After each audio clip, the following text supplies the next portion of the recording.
Daniel Ducker here, and today I edited.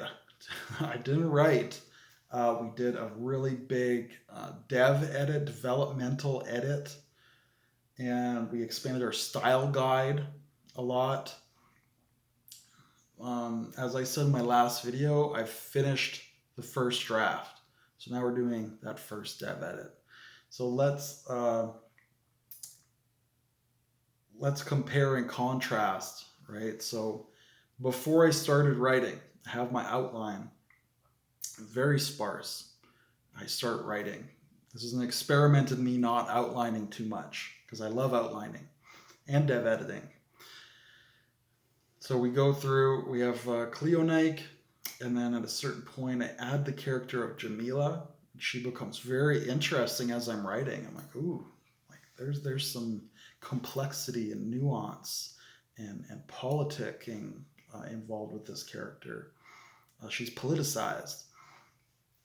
And as we follow her and Cleonike now together into the climax, it becomes apparent that we need a villain, an antagonist.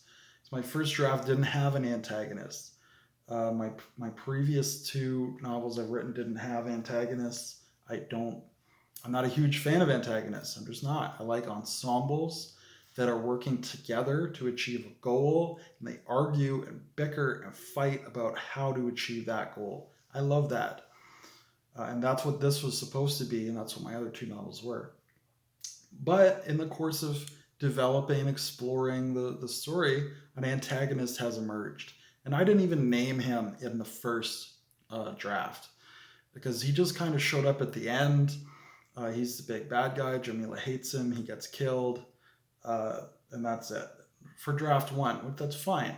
But now I'm doing my dev edit. So now I can say, I know I have this character at the end, the bad guy, the antagonist. So I need to introduce him and build heat, ideally from Act 1. So we'll introduce him in Act 1. How can we do that? And how can we have him grow and build and be explained to the audience so they know who he is, understand what he's about.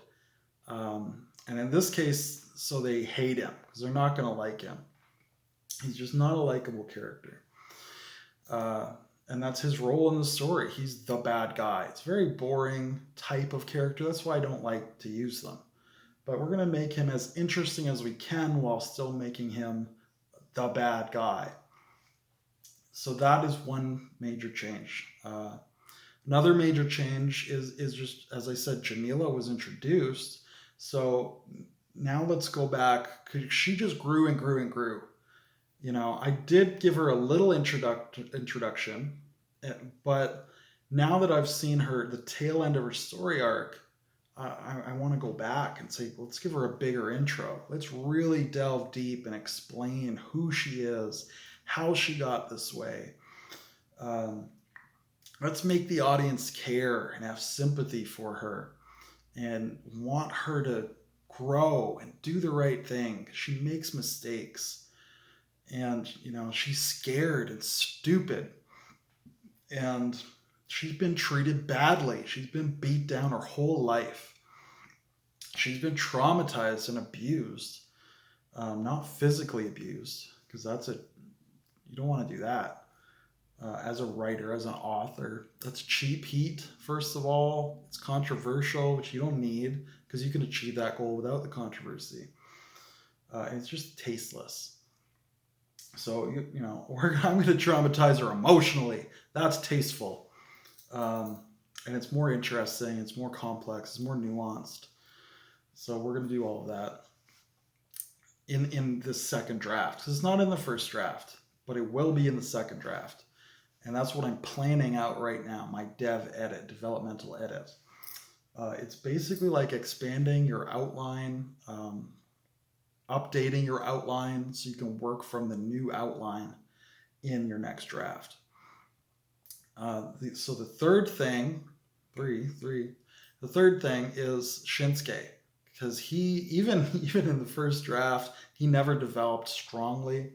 We ended up with two really good scenes with him and two just okay scenes with him in the first draft. So we need a strong intro scene, which I'm better able to do now that I understand him a little better, now that I've written him for 4 scenes. And we need at least 2 scenes of him and Cleonike interacting and building up their romantic tension and their sexual tension and building that romance storyline and story arc together. So, when you take this all into account, so this is my my dev edit here. Masahiro, the bad guy, the big bad, Masahiro, he is going to need, an extra, let's say 3 scenes that he's in. Shinsuke is going to need 3 scenes he's in. Jamila, let's say we'll add 3 scenes for her too. 3 and 3 and 3. So there's 9 extra scenes I have to add and write into draft 2. And that's how I write. I add layers over my drafts. And I'll do a draft and then do a dev edit and say, what do I need to add? What do I need to subtract?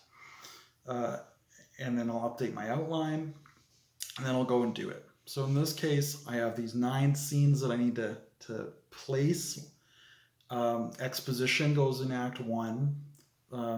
Development goes in Act 2. And then Act 3 is not going to change as much as the other 2 acts because I spent more time on it in my first draft. And I spent more time on it in my first draft exactly because it will inform me how to do Act 1 and Act 2. So we will add to Act 3 in this draft, but not as much. Act 1 will get a lot more content. Act 2 will get a lot more content. And I'm just planning that out.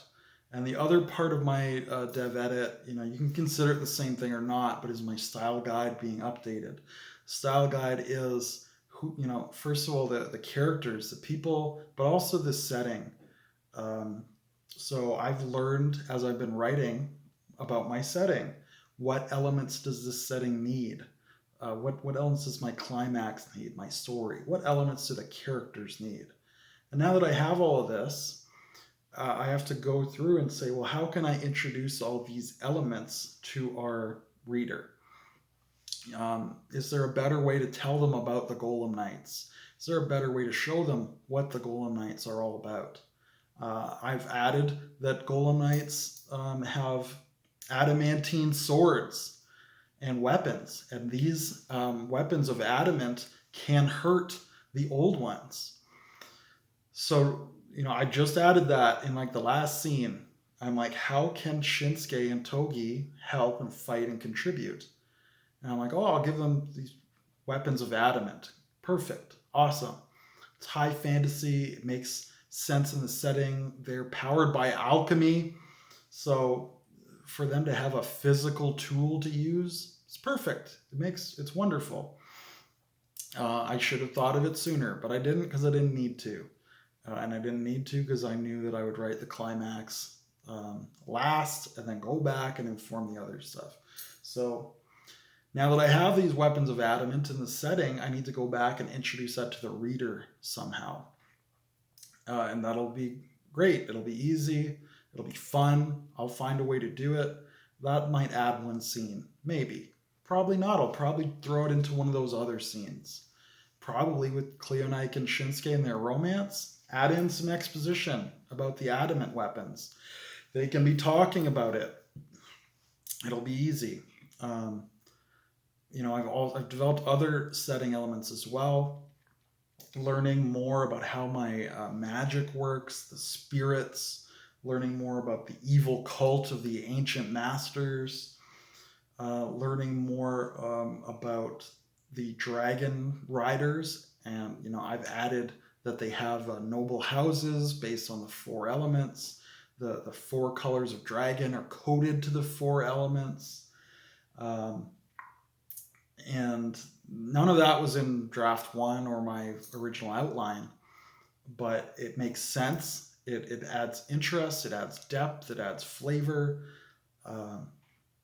So these are things that now I have to go back and make sure the reader is aware of and that they're introduced to, if possible. And it'll be easy to do, so I know it's possible. You don't want to introduce elements for no reason, but if they provide context, then that's great.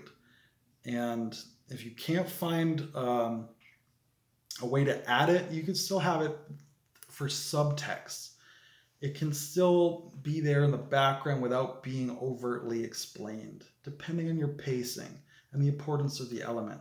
The swords of adamant are very important to the fight scene at the end. We need them there as a weapon and a tool. So I have to really make sure that's present. The 4 dragon houses, it's not super important. It doesn't come up in the climax. It informs the relationship between our 3 dragon riders because they're from different houses, but it's not super important.